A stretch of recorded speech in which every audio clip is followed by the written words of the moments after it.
What's up, guys? I want to thank you for taking the time to watch this video. If you could just please subscribe and like this video, it would mean a lot to me. Let's get into this video.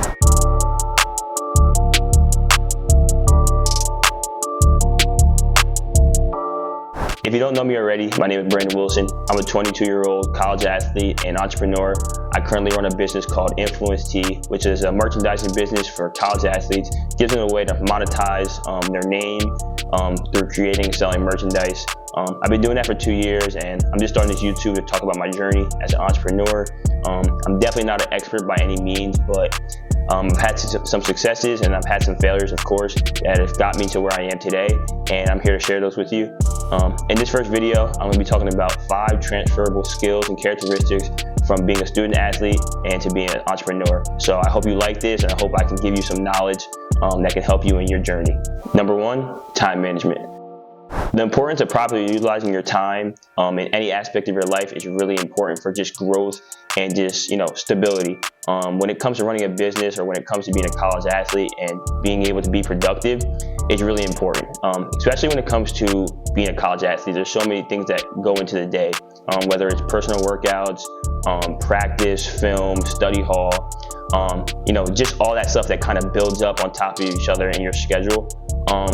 And then you also have, business aspect of it. There's different things that are just going into running a business that your mind is always racing, and there's different things that are, building on top of each other. And, it becomes a lot. You have the sports side of it as well as the business side. And then you also have your social life, whether you have a girlfriend or a boyfriend when you're in a relationship and different things like that.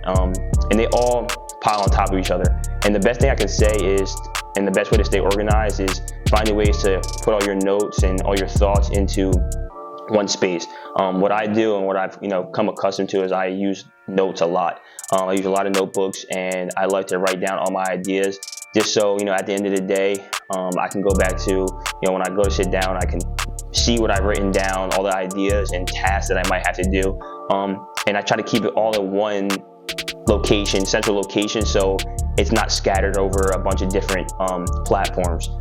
That's how I've been doing it for the past couple of years, but as of late I've been using the Apple Notes, the Apple Reminders app, which I like it a lot. And I also just started using Notion, which is a platform that helps you kind of centralize all the things that go into your business into one platform or one space, so you're able to break down different things for your business within pages and pages of this app. So if that's something that might help you just stay focused and jot all your ideas down and have everything in one space, I would definitely look into using Notion. But I think time management is just super important, just to stay focused and just help you with growth for your business and also just your success in your personal life. Number 2, passion. Being able to do what you really love is a catalyst for success.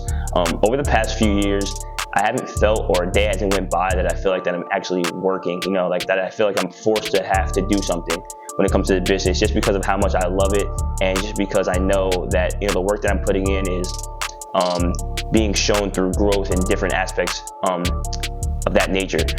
And the same thing kind of happens when you're being, when you're a student athlete and when you're playing a sport. Passion, goes a long way. When you love working out, when you love putting time into the game, it makes it seem not like it's a burden, especially at the collegiate level. And I know firsthand the slumps that athletes go through when they question the love for the game, and it becomes hard. It becomes almost a job. You're like, I have to go to practice, or I have to do this, and I have to do this.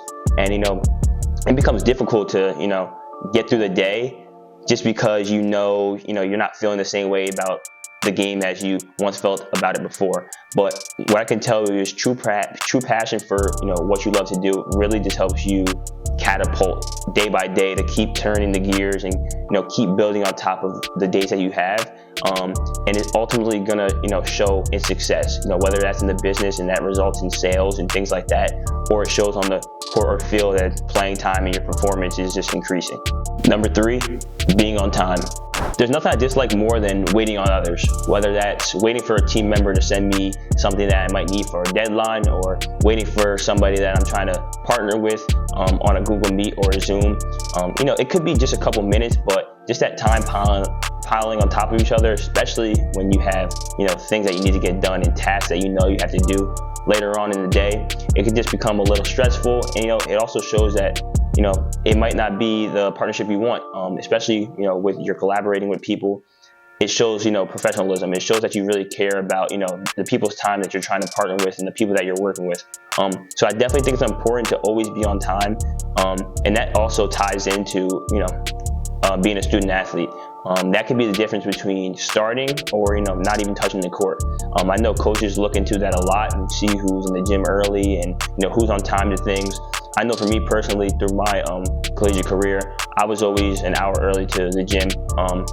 Not really, it really just depended on, what I needed to do that day, but, either I would be in the training room getting some treatment. Sometimes I would, come there a little early. I would go to the cafeteria and get a smoothie, or, maybe just hang out in the locker room. But just being on time and being early for things is just really important to show people that you really care about, what it is that you're doing. Number 4, knowing your role. Just like in most team sports, you can't rely just on one person to get the job done. Relying on your teammates and trusting your teammates, and also personally knowing your role is important to the team's success. I know a lot of coaches, they had meetings with their team and their players, and they talk to them about their exact roles on the court or the field.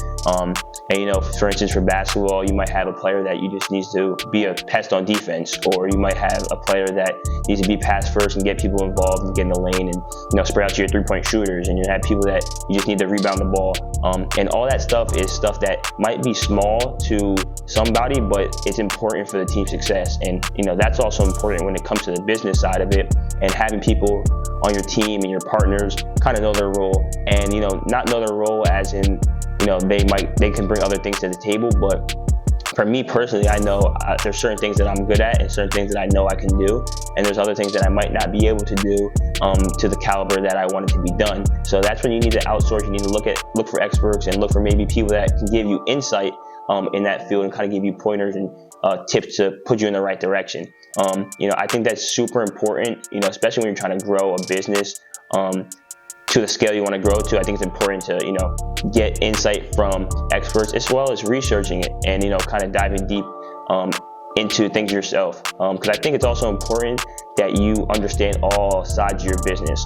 You don't want to kind of be blindsided by anything and not kind of have a know about what is happening. So I think it's also important to do research, as well as pairing with people that know a little bit more about what you might be trying to accomplish. Number 5, being a leader. One thing I can tell you about my 16 years of playing sports is that being a leader is not always a fun thing to do. And, you might create some enemies. You might have some people that look at you differently just because of, what you're saying to them and things that you're trying to tell them. And, another thing is, the leader is not always right. It doesn't mean you know everything. It doesn't mean you're an expert in everything. But, it just means you care, and, you're trying to get the team to be as successful as possible. And I think it's important to, be a leader.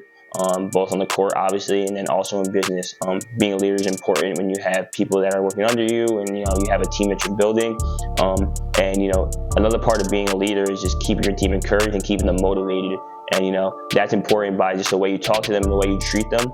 It's just super important. You want to have people that enjoy working with you and enjoy being around you. And you're there to help them. You help them to grow, as well as they're there to help you grow as well. Being able to take constructive criticism and be able to hear what people have to say about you in ways that you can improve your tendencies and the things that you do is important as well. So when you're a leader, it's not you're not above everybody and you don't know everything. It's just you're just there for a voice. And you're also there, for people to talk to you and, for people to be able to interact with you and get input. But I think being a leader is just important, especially on the court or on the field, just for the success of any team or any group. Thank you for watching this video. If you haven't already, like it and subscribe it. I'll be back with more videos talking about my journey as an entrepreneur, talking about my failures and my successes, as well as stuff that's happened to me on the court and off the court. Can't wait for some more content to put out for you guys.